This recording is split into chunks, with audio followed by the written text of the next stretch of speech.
Светофор пострадал и больше не мог регулировать движение в результате столкновения Kia Sportage и Mitsubishi Lancer сегодня днем на пересечении проспекта Ибрагимова и съезда с проспекта Ямашева. С дороги после аварии вылетел кроссовер, чудом не сбив пешеходов.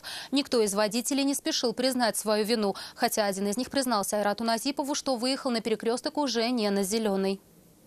Он, получается, въехал в колесо мне в заднюю, в правую сторону. Меня развернуло и выкинуло сюда. Помощь приехавших на место медиков никому не потребовалась. Корейская иномарка снесла светофор, не задев при этом пешеходов. Сами водители не пострадали. Оба автомобилиста отказывались признавать вину, перекладывая ее друг на друга. Водитель Kia, выехавший на перекресток с проспекта Ибрагимова, считает, что второй участник аварии слишком поздно оказался на этом участке дороги. Еще не подъехав к светофору, получается, не доехав до него, загорелся зеленый свет. Зеленый свет догорелся, получается. Я ногу в сторону заубираю, начинаю на газ нажимать, получается. И проезжаю с этот перекресток, получается, на зеленый, полноценный. Проезжаю и, получается, вот со стороны Ямашева, получается, на перекресток вылетает вот он на Лансере.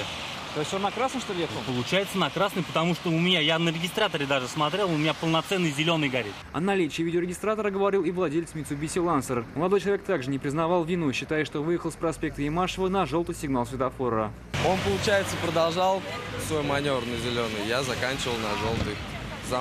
За мной, да, загорелся красный, но он же должен был, наверное, убедиться, машина едет, не едет. Вот. Я же тоже за машиной его не видел.